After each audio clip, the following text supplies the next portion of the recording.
नमस्कार दोस्तों, आप सभी का बहुत-बहुत स्वागत है आज की क्लास में। ज्ञान ही वो शक्ति है जो हमें अंधकार से प्रकाश की ओर ले जाती है। इसी सुविचार के साथ आज की क्लास हम शुरू करते हैं। कल हमने पढ़ा था टेंस के बारे में। टेंस क्या होते हैं, कितने प्रकार के होते हैं और प्रेजेंट टेंस के बारे में। आज हम पढ़ेंगे कि प्रेजेंट टेंस कितने प्रकार के होते हैं। प्रेजेंट टेंस को भी 4 भागों में बाँटा गया है। प्रेजेंट टेंस की पहचान हमारी पिछली वीडियो में है। आज हम देखेंगे कि प्रेजेंट टेंस कितने प्रकार के होते हैं। नंबर 1 होता है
पहला होता है present indefinite tense, present continuous tense, present perfect continuous tense. इन टेंस को हम पहचान सहित बनाने के नियम हर तरह से सीखेंगे। प्रत्येक टेंस को हम बेसिक से लेवल में अगर पढ़ें तो इनको हम 3 सेंटेंस में पढ़ते हैं, अफर्मेटिव, नेगेटिव एंड इंट्रोगेटिव।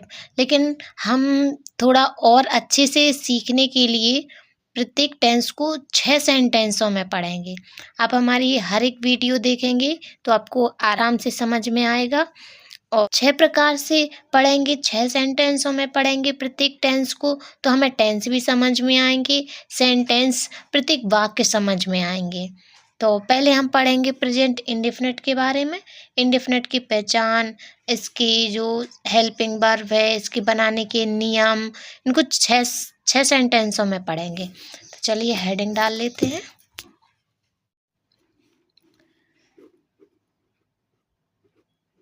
जिन वाक्यों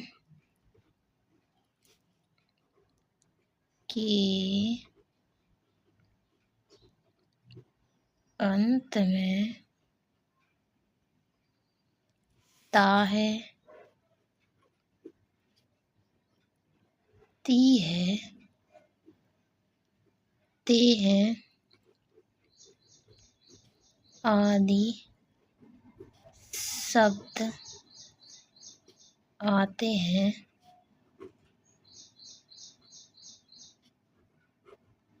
प्रेजेंट इंडेफिनिट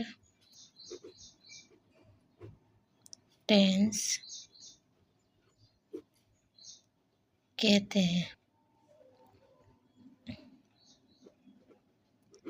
इसकी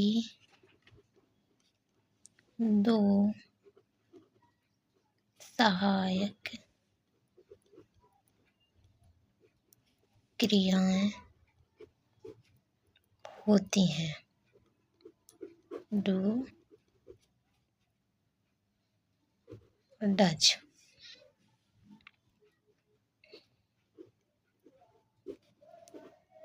एक वचन कर्ता के साथ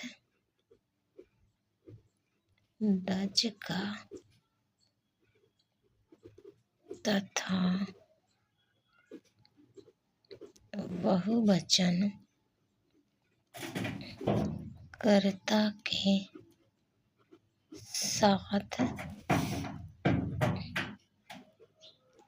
डू का प्रयोग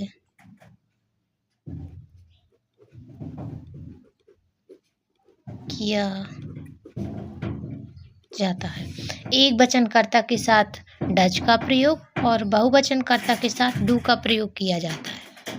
अब जान लें एक वचन और बहुवचन क्या होते हैं। तो एक वचन होते हैं, एक वचनकर्ता जो होते हैं वो होते हैं ही, सी, इट, नेम। और जो बहुवचन कर्ता होते हैं वो होते हैं आई, वी, यू, दे।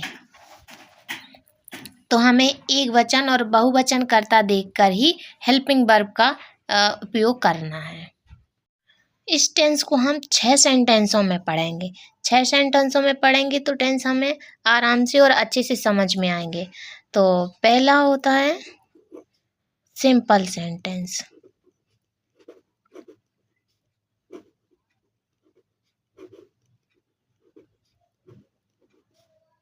इसको हम अफर्मेटिव भी बोलते हैं।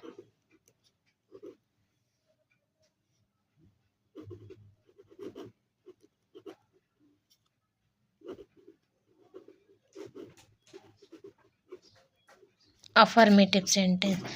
इसकी पहचान क्या होती है? इसकी पहचान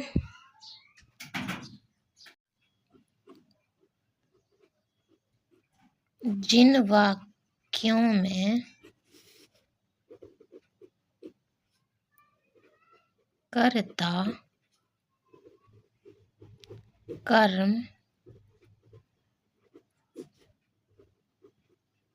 अन्य शब्द होते हैं,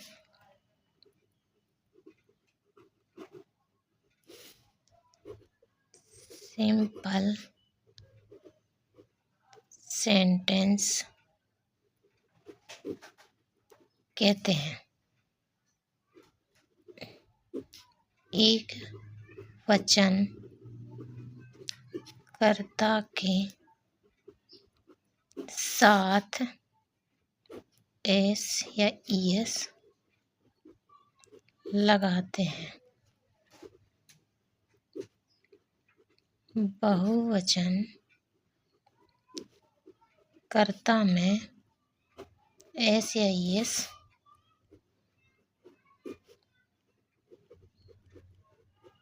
नहीं लगाते हैं। जिन वाक्यों में कर्ता, कर्म, अन्य शब्द होते हैं सिंपल सेंटेंस कहलाते हैं। एक वचन कर्ता के साथ एस या ईएस लगाते हैं, बहुवचन में एस या ईएस नहीं लगाते हैं। अब एस या ईएस कहाँ लगाएंगे? ये हेल्प जो मुख्य क्रिया होती है उसमें, सेंटेंस में कर्ता, मुख्य क्रिया, कर्म और अन्य शब्द होते हैं, सिंपल सेंटेंस कहते हैं। और साथ ही बनाने के नियम जो है, एक वचन कर्ता के साथ एस या ईएस लगाते हैं और बहुवचन कर्ता के साथ एस या ईएस नहीं लगाते हैं। तो कुछ उदाहरण देख लेते हैं, 1-2 उदाहरण देख लेते हैं इसी के। वह स्कूल जाता है। वह स्कूल जाता है। ता है शब्द आया है, इसका मतलब वो प्रेजेंट इंडेफिनिट टेंस है। ठीक है, वाक्य के अंत में ता है, ती है, ते हैं आदि शब्द आए, इसमें ता आया, इसका मतलब ये प्रेजेंट इंडेफिनिट का, यही इसकी पहचान है कि प्रेजेंट इंडेफिनिट का टेंस है। ठीक है, अब ये अफर्मेटिव या सिंपल सेंटेंस है, कैसे पता चलेगा? क्योंकि इसमें कर्ता, मुख्य क्रिया और कर्म, फिर थोड़ा और अगर वाक्य बड़ा हो तो उसमें अन्य शब्द भी आ जाते हैं। ठीक है, जिसमें कर्ता, मुख्य क्रिया और कर्म, इसमें ना कोई नकारात्मक शब्द आया है ना कोई प्रश्नवाचक शब्द आया है, ये सिंपल सेंटेंस है। इसको कैसे बनाएंगे हम? पहले हम लिखेंगे वह, तो लिखेंगे ही।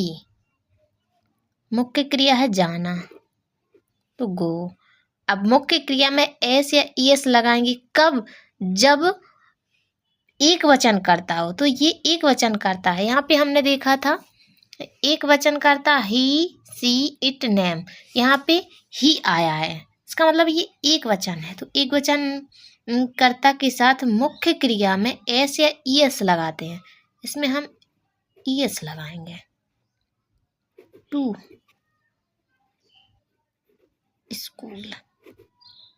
अब टू जो है वो दो शब्द को जोड़ने का शब्द है। मैं रोज पढ़ाई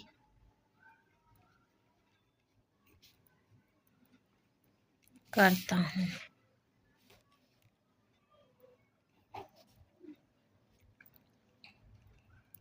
वह खाना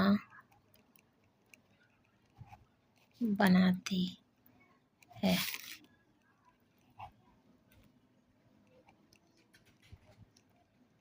बच्चे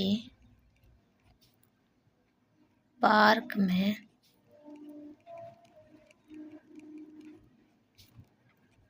खेलते हैं। तो इसको हम इंग्लिश ट्रांसलेट करेंगे। आई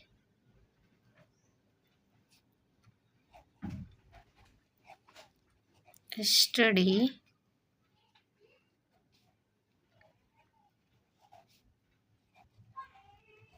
एवरी डे।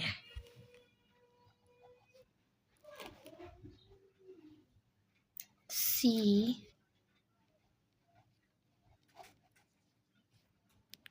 को मुख्य क्रिया में एस या ईएस, फूड। इस वाले वाक्य को आप कमेंट में ट्रांसलेट करके दीजिएगा, ये होमवर्क है। तो देखते हैं कितने लोगों को टेंस समझ में आ रहा है। वीडियो पसंद आई हो तो वीडियो को लाइक ज़रूर कीजिएगा और चैनल को सब्सक्राइब कर लीजिए, तो हमारी हर एक वीडियो आप तक पहुंचेगी। और आप रोज़ एक वीडियो देखेंगे लाइन से तो आपको टेंस भी समझ में आएंगे और पढ़ने में मज़ा भी आएगा। Thank you.